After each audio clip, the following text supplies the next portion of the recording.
ప్రభుత్వ విప్ ఆది శ్రీనివాస్ మాట్లాడుతున్నారు. ఇప్పుడు ఆ లైవ్ చూద్దాం.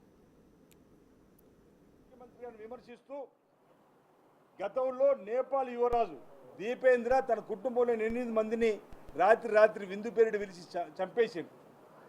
ఇక్కడ కూడా బీఆర్ఎస్ అధ్యక్ష పదవి కోసం తను కూడా ఎక్కడ ఆన్ చేస్తారో చంపేస్తారో చెప్పని బహుశా కేసీఆర్ గారు ఫామ్ హౌస్కి పరిమితం వేయడమనేటువంటి భావన ఈరోజు ప్రజల్లో కలుగుతున్నటువంటి సందర్భంగా, అందుకే ఫామ్ హౌస్ నుంచి బయటకు వస్తలేరనే మాట ఈ సందర్భంగా మేము అడిగేటువంటి మాట చెప్తూ, ఓవైపు అసెంబ్లీ నడుస్తూ ఉంటే ఈరోజు ఓవైపు అసెంబ్లీ నడుస్తూ ఉంటే ప్రతిపక్ష నేత అసెంబ్లీకి రాకుండా జీతపద్యాలు తీసుకొని ఫామ్ హౌస్కే పరిమితం అవుతున్నటువంటి సందర్భంలో గజ్వేల్ ప్రజలు మా ఎమ్మెల్యే ఎక్కడ అంటూ పాదయాత్ర వేస్తూ ఈరోజు హైదరాబాద్ వెతుకునే పరిస్థితి ఈరోజు వస్తున్న సందర్భంలో ఈరోజు మీరు ముందుగా పదవి లేదనే మాటతోటి ప్రభుత్వంలో లేం కాబట్టి అవి వచ్చేయని చెప్పిన మాట, ప్రతిపక్ష నేత పదవి క్యాబినెట్ ర్యాంక్ పదవి కాదంటున్నా, ప్రజలు మీకు ఇచ్చిన అవకాశం కాదంటున్నా, అసెంబ్లీకి వచ్చి ప్రతిపక్ష నేతగా ప్రభుత్వానికి సూచన సలహాలు గజ్వేల్ ప్రజలకు సూచనలు వారికి ఇబ్బందులు తీర్చవలసినటువంటి మీరు ఈరోజు పదవి మనకి ఇవ్వలేరు కాబట్టి పోయి ఏం చేస్తామన్నమాట. ఈరోజు అసెంబ్లీ మాట్లాడడానికి మొహం లేనటువంటి వీళ్ళు బహిరంగ సభ పేరుతో కూడా హడావుడి చేస్తున్న సందర్భం. పార్టీ ప్లీనరీకి వెళ్ళడానికి వాళ్ళకి అవకాశం ఉంటుంది, కానీ అసెంబ్లీ రావడానికి మీకు అవకాశం ఉండదా అనేటువంటి మాట ఈ సందర్భంగా చెప్తూ, ఈరోజు కేటీఆర్ గారు వ్యక్తిగత దూషణలు చేస్తూ నీ ఉడత ఊపులు చేస్తుంటే ఇక్కడ ఎవరు భయపడే వాళ్ళు లేరన్న మాట ఈ సందర్భంగా చెప్తూ అంటాడాయనే మేము పేర్లు రాసుకుంటున్నాం ఒక్కొక్కరి పేర్లు అని చెప్పని, ఒకరేమో పింక్ బుక్లో రాసుకున్నామంటారు, ఒకరేమో బ్లాక్ బుక్లో రాసుకుంటామంటారు, ఒకరేమో రెడ్ బుక్లో రాసుకుంటామంటారు. అరే మీ 10 ఏళ్ల పరిపాలన అవినీతి అక్రమ పరిపాలనలో ప్రశ్నించే వాడిని అక్రమ అరెస్ట్ చేస్తూ ముందస్తు అరెస్ట్ చేస్తేనే భయపడలేని సందర్భం అన్నాడు. మీ ఉడితో ఊపులకు ఇప్పుడు మేము భయపడతాం అంటున్నా. ఈరోజు రేవంత్ రెడ్డి గారి గురించి కూడా ఒక విషయాన్ని ఈ సందర్భంగా చెప్పాలి. ఈరోజు అనేక సందర్భాల్లో కేటీఆర్ ఇప్పటికీ ఒకటి గుర్తుంచుకోవాలి, తెలంగాణ ప్రజలు ఈరోజు తెలంగాణలో ఇందిరమ్మ రాజ్యం రావాలని రేవంత్ రెడ్డి గారికి అవకాశం ఇస్తే రేవంత్ రెడ్డి గారి పేరు కేటీఆర్ గారు మీ కేసీఆర్ గుండెల్లో రాసిరు ప్రజలు ఉంటున్నారు. రేవంత్ రెడ్డి గారి పేరును మీ కేసీఆర్ గుండెల్లో రాసిర్రు, మీ గుండెల్లో రేవంత్ రెడ్డి గారు ఉంటున్నా. ఇప్పటికీ ఇంకా అధికారం ఉందని కరీంనగర్లో వచ్చి నీ కార్యకర్తల కోసం మాట్లాడే మాటల్లో మా నాయకత్వాన్ని తప్పుబట్టే విధంగా ఈరోజు కించపరిచే విధంగా మాట్లాడితే ఖబర్దారన్న మాట సందర్భం చెప్తూ, మీరు ఒకటంటే మీరు 4 గంటలకు సిద్ధంగా ఉన్నాం. ఈరోజు మీరు మాట్లాడేటువంటి మాటలు ప్రజాస్వామ్య పంతాగా ఉండాలి తప్ప ఈ విధంగా మీరు మాట్లాడే మాటలు ఏమాత్రం సరైనది కాదన్నమాట.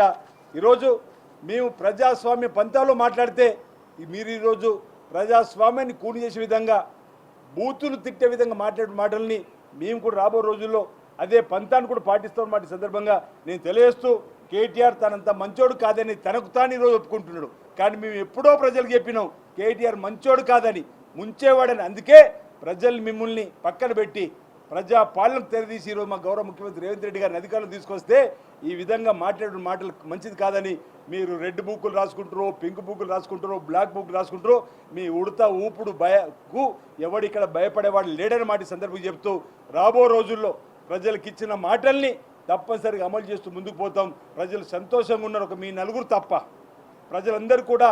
ఇప్పుడు 7 లక్షల కోట్లు అప్పు చేసి పోయినటువంటి సందర్భాన్ని మేము ప్రజలకు బయట శ్వేతపత్రం విడుదల చేసినాం. ఉన్నంతలో ప్రజలందరికీ ఇచ్చిన హామీలు అమలు చేసిపోతున్నాం. మిగతా హామీలు కూడా త్వరలోనే అమలు చేస్తాం.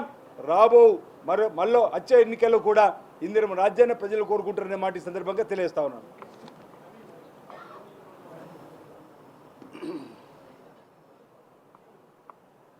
తెలంగాణలో ఉమ్మడి కరీంనగర్ జిల్లా ఉద్యమాల గడ్డ. ఆ ఉద్యమాల గడ్డకు ఉన్నటువంటి ఉమ్మడి కరీంనగర్ జిల్లాకు మాజీ మంత్రి కేటీఆర్ గారు వచ్చి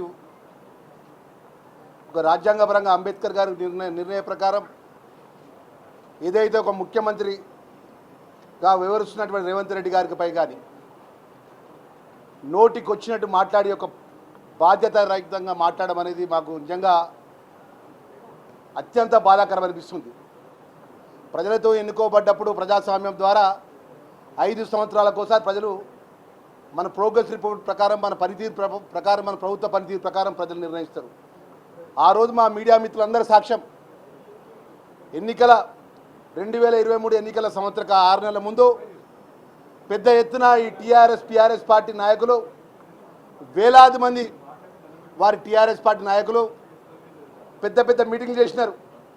ముచ్చటగా మూడోసారి మనం ప్రభుత్వంలోకి వస్తాం, మనదే రాజ్యం, మనదే సామ్రాజ్యం, మనం ఆడింది ఆట పాడింది పాట అని ఇదే కేటీఆర్ మాట్లాడిండు.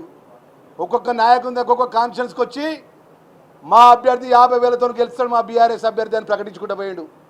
మా ఉమ్మడి కరీంనగర్ జిల్లాకు సంబంధించిన విషయానికి వస్తే పెద్దలు శ్రీధర్ బాబు గారు కానీ, పెద్దలు మిత్రులు పెద్దలు విజయరామరావు గారు కానీ, మా ఆదిశీనన్న కానీ, నేను కానీ, మా మేడిపల్లి సత్యన్న కానీ, మా కవ్వంపల్లి సత్యన్న కానీ,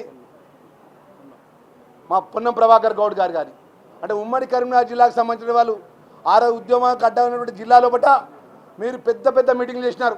ఇక్కడ హరీష్ రావు గారు ఆ ప్రాంతానికి సంబంధించినటువంటి ఆ ప్రాంతంలో చదువుకున్న అక్కడటువంటి 10 సంవత్సరాల ఉద్యమ పార్టీ నాయకునిగా ఉన్నటువంటి వారు సంవత్సరం ఎలక్షన్స్ 6 నెలల ముందు ఇక వాళ్ళు ఆ మీటింగ్ పెడితే వేలాది మంది కార్యకర్తలు పింక్గా గులాబీ గండలు వేసుకొని గులాబీ మెడలు వేసుకొని మాదే రాజ్యం మాదే గెలుపు అని మాట్లాడినారు.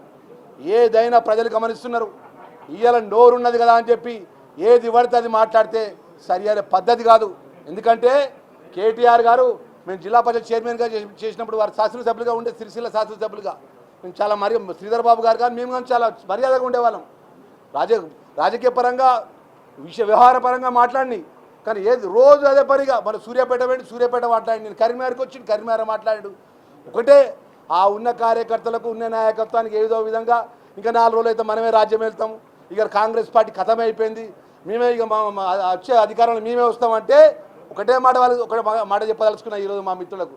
రేపు స్థానిక ఎన్నికలున్నాయి, మీకు మాకు ప్రజల పక్షాన పరీక్ష అనుకోండి. మీరు రేపు స్థానిక ఎన్నికల లోపల ప్రజలు మీకు ఎట్లా బుద్ధి చెప్తారో ప్రజలు అన్ని విధాలా గమనిస్తారన్న విషయాన్ని కూడా మనవి చేసుకుంటూ మా మీడియా మిత్రుల ద్వారా మరొకసారి మనవి చేసుకుంటున్నాం. 10 సంవత్సరాలు రాజ్యం వెళ్ళినటువంటి ఏదైతే బీఆర్ఎస్ నాయకులు లోపల కానీ బయట కానీ ఇష్టానుసారంగా మాట్లాడితే కాంగ్రెస్ పార్టీ కార్యకర్తలు తిరగబడ్డ రోజు పరిస్థితి వేరే తీరు ఉంటుంది. వారు అంటారు మేము అక్రమంగా కేసులు పెట్టించినామంటున్నారు. ఇలా ధర్మపురి నియోజకవర్గానికి సంబంధించినటువంటి మొన్నటి వరకు మంత్రిగా వ్యవహరించిన వరకు నా మీద 16 కేసులు పెట్టించినారు. నేను ఇంట్లోకి వెళ్ళి వెళ్ళకపోతే పొద్దున 4 గంటలకు పోలీసులు నా ఇంటి చుట్టూ పెట్టేటోడు.